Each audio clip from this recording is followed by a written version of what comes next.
Šiandien jums parodysiu, kaip taisyklingai sumodeliuoti veido formą ir dirbsiu su šlapia modeliavimo palete.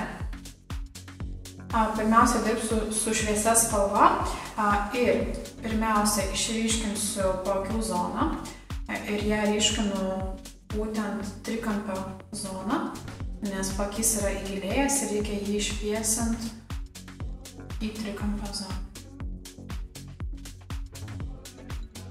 Užsidedu maskuoklio, taip pat įsišviesinu zoną šiek tiek kaktos viršuje, nors kakta yra aukšta, mes ją modeliuosime tamsiai, tačiau blyksnį šviesos aš uždedu vis tiek kaktos viduriukyje. Taip pat sumodeliuoju šviesia spalva nosies paviršių, virš lūpytės bei smakro zoną. Paliksiu, kad šiek tiek įsigertų ir toliau rodysiu tamsų modeliavimą. Dirbu su dviejais teptukais, su vienu iš jų. Pirmiausia, tamsia spalva kontūrą nuo ausies kampo link skruosto vidurio įsipiešiu liniją. Taip pat ją šiek tiek paskirstau į viršų, kad jį gautų iškart retušavimo formą. Ir iškart pasiimu puresnį teptuką, su kuriuo tą modeliavimą pradedu jau skirstyti. Pirmiausia, liniją pasišvelninu, o tada retušuoju į viršų.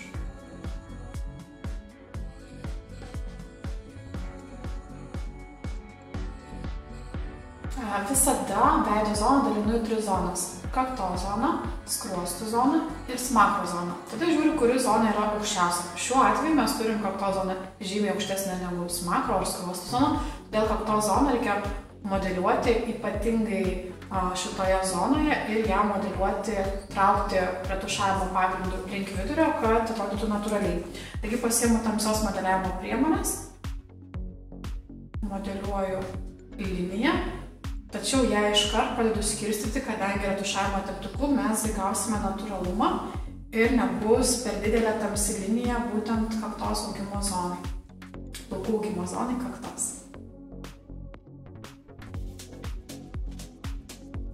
Mes skirstome ir traukiame būtent modeliavimą link kaktos vidurio, kad jis atrodytų natūraliau ir kad nebūtų ryški linija vienoje zonoje.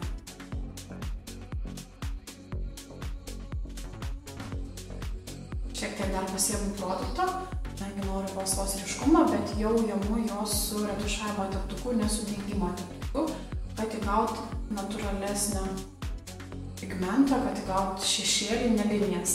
Visada sakau savo mokinėm, jog kaktos zonai arba smakro zonai, kada modeliuojam apatinį žandikaulį, mes turim išgauti tik šešėlį.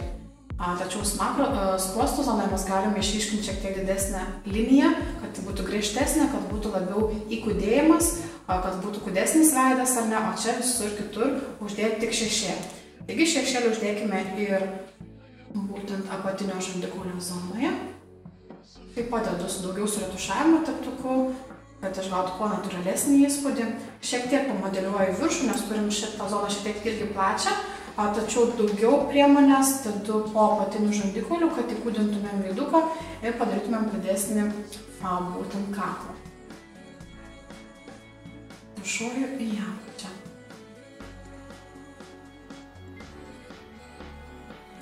Dabar telieka spondžio pagalba, šviesią priemonę, kurią palikome įsigerti, įtapšnoti ir sulieti su mūsų modeliuotu skruostiku.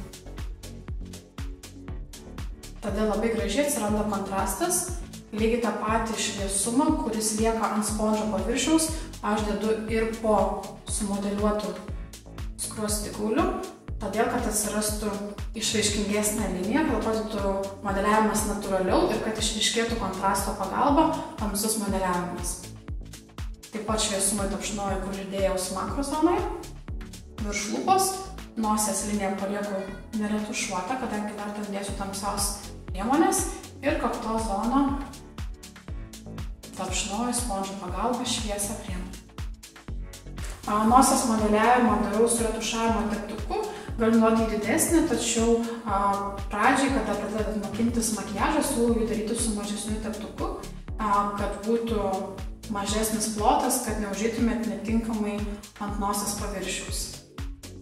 Kuo daugiau tamsesnės spalvos, tuo daugiau jūs skūdinat nosies liniją, kuo plonesnė linija paliekat per vidurio ar highlighterio pagalba ar šviesia priemonė, tuo labiau jūs nosytę sukūdinat. Ir vizualiai nuotraukui tada labai gražiai matosi nosies modeliavimas. Tačiau su nosies modeliavimu, kaip visą laiką sakau, nereikėtų persistengti arba nereikėtų nemokant jos sukreivint, nors ji buvo tiesi. Tai čia labai rinkitės atsakingai, ar jūs norit tą nosį, ar tikrai ta nosis jūsų yra problematiška, ar jums užtenka šviesia linija ar highlighterio pagalba, ar šlapia priemonė, ar sausa priemonė, sakykime, pasiryškinti tik tai liniją, ar jums reikia dar ir tamsaus modeliavimo iš šono.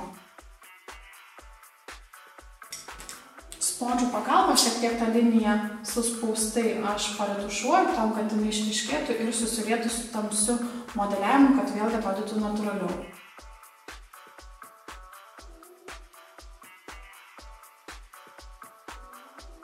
Taigi taip atrodo šlapias modeliavimas, ganėtinai lengvai, natūraliai ir švelniai galime fiksuoti veido odą ir palikti modeliavimą tokį, tačiau visą laiką, ypatingai fotosesijom arba vakariniam makiažui, aš visą tai užfiksuoju ir vėl darau būtent sausą modeliavimą arba baking efektą. Tuo ir baigėme šlapią modeliavimą, jis atrodo ganėtinai natūraliai. Jeigu norime išlaikyti natūralumo įspūdį, užfiksuotume biure pudra ir to pakaktų.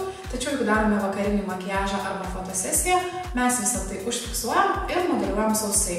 Arba fiksavimo pagalba, būtent bakingo efektu, mes pribarstome biurios pudros skirtingų atspalvių ir padarome kaip ir sausą modeliavimą.